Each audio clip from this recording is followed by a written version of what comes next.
sacrifice of a bit of damage.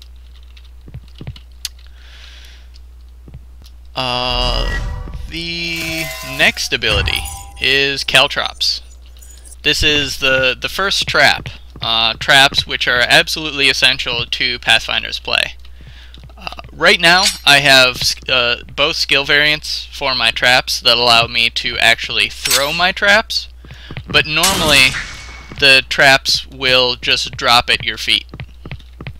So I believe Sanctimonial has the... Yeah, Sanctimonial does have the non-variant, so he can drop a trap for us and you can watch.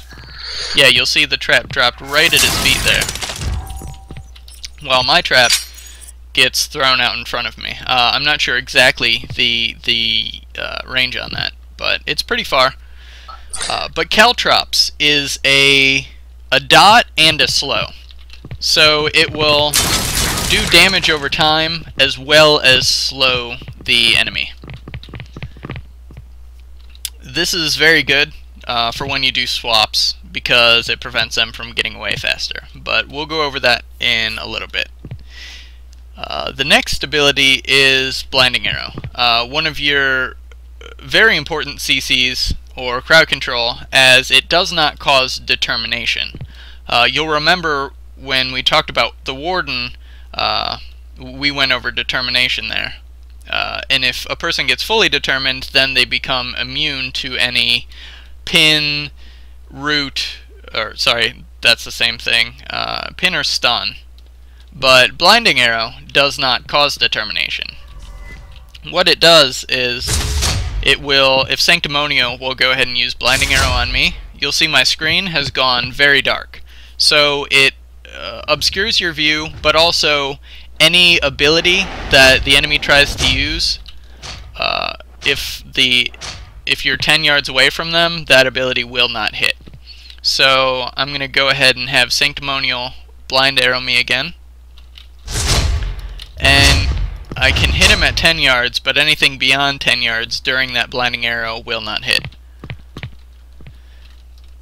So this is very good to use. I like to sometimes use it on shamans who are trying to heal, because that will, one, obscure their view, maybe turn them around a little bit if they're not so good, but then also if they're beyond 10 yards from their teammates, they will not be able to get those heals off. So it's very useful. Or I'll use it on a DPS who's pressuring, say, my healer or something, and that'll prevent them from really doing damage beyond 10 yards. So like a Pyromancer, it's good to use on. That's about it for Blinding Arrow. Next is Camouflage. One of the most crucial abilities that a Pathfinder has.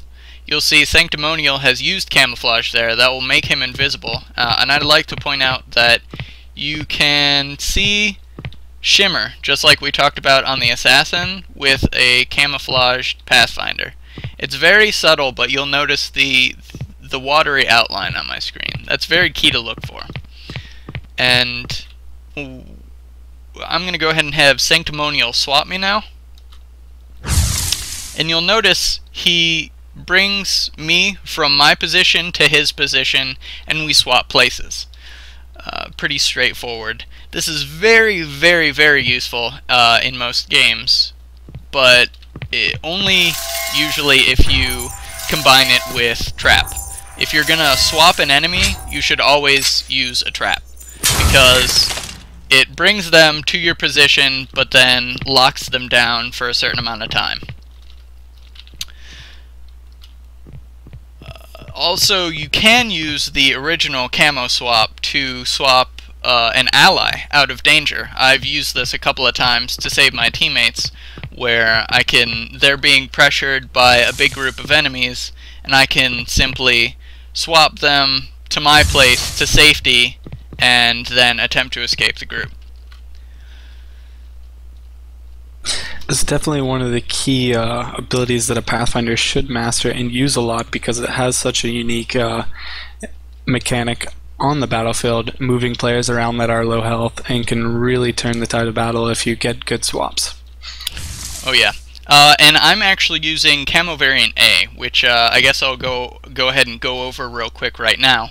what that allows me to do is I can no longer purposefully swap someone, but if they do any kind of damage to me, they then get swapped. So this is extremely useful for like 1v1 engagements, where, say, a Pyromancer uses his Curse of Flame on you. I can then go into a corner, drop my traps, and camo, wait for that Curse of Flame to go off, and that person will then be swapped to my location and take quite a bit of damage. Yeah, it's very strong and works. Any dot you have on you, you can use that tactic to swap places with them and get free damage on them.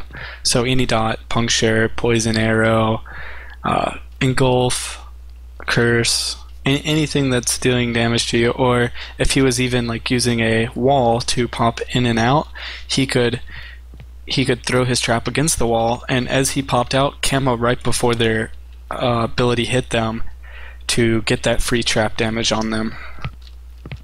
Yeah. On to the next ability, which is Pinfoot. It's another really straightforward ability. It's a ranged pin. So I can shoot it from afar, it'll cause determination, and it'll root that person in place for a short amount of time. Now, I have skill variant A, which will pin them, but for a shorter time than the original would, but it gives you a slow afterwards. I find this to be pretty useful because some of my abilities, I don't like to stack determination, pretty much. If I use an explosive trap, a person's going to end up with a lot of determination, so this pretty much gives me a ranged slow, which I find very useful.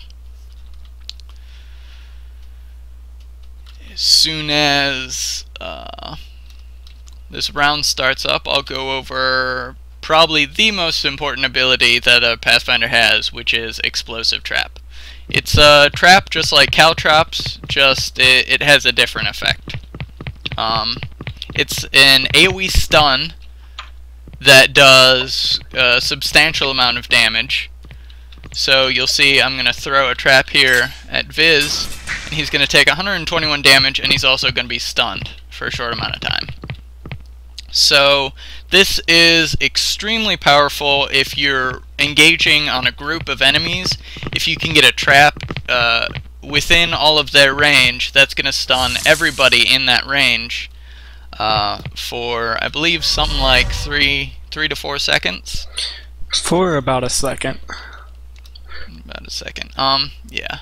But Explosive Trap is definitely good to use with camo, because if you swap an enemy, you're going to swap them into a stun, directly into a stun, which a very popular combination currently is camo swap to firewall, because that person is unable to move, unable to do anything, and they've just been brought into the middle of the enemy team.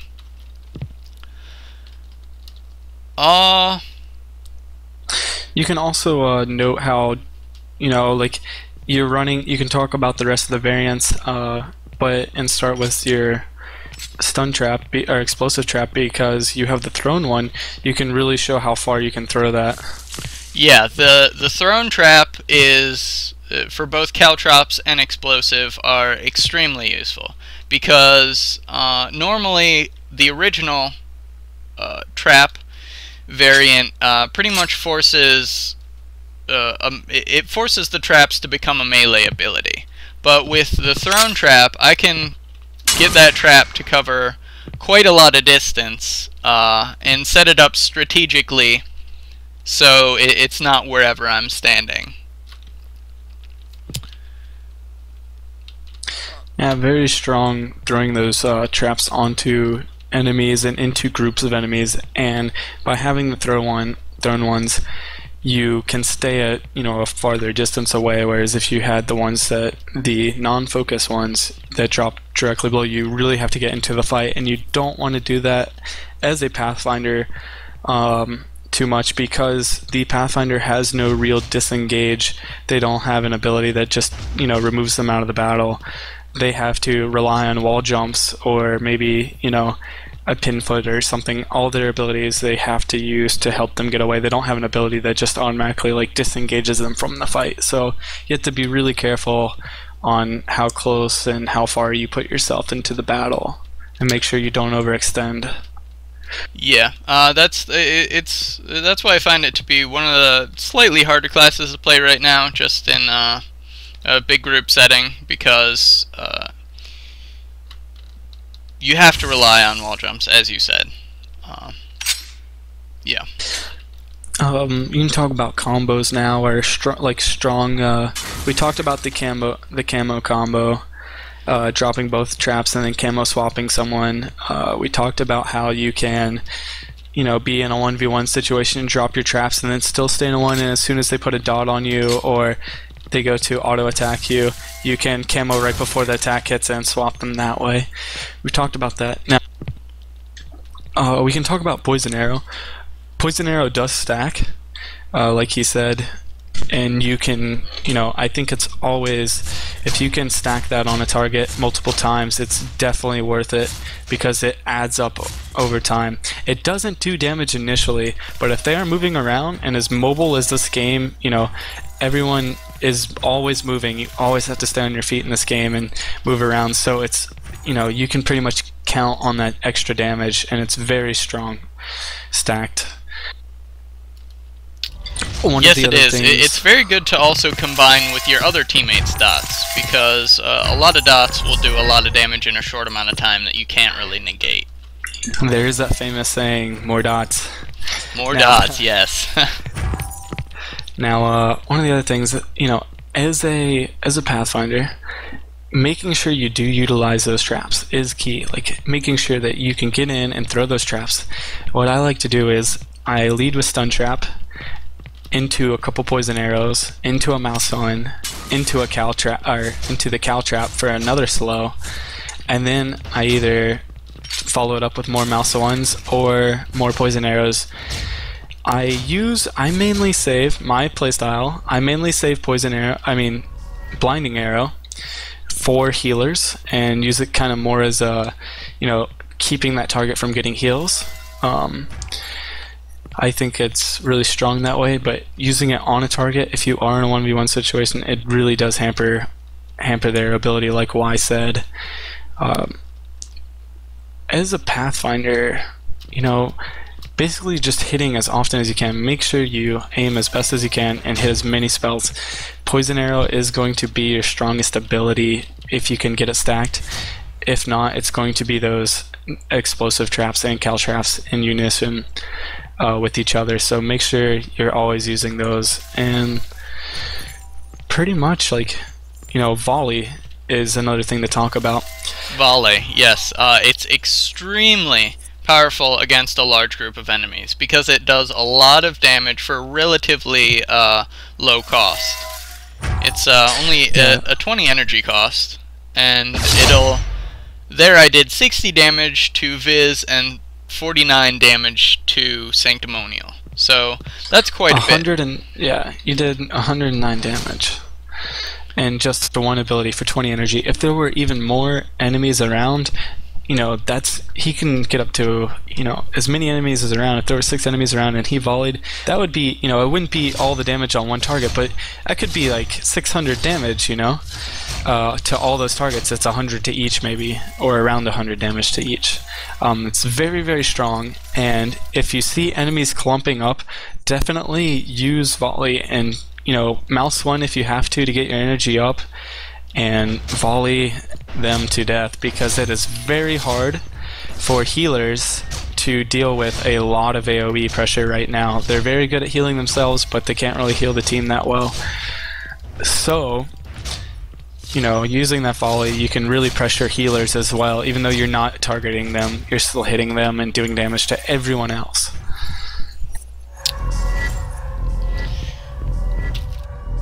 Yep. I believe that's really about it for the Pathfinder. A simple combo that I like to do that you can demonstrate on me is when I do go into trap, or when I, if I do want to set up for a trap, or or something like that, and I am going in, sometimes instead of trapping, I will just jump over their head and look down and pinfoot. The thing is, see, you can't block directly above your head. I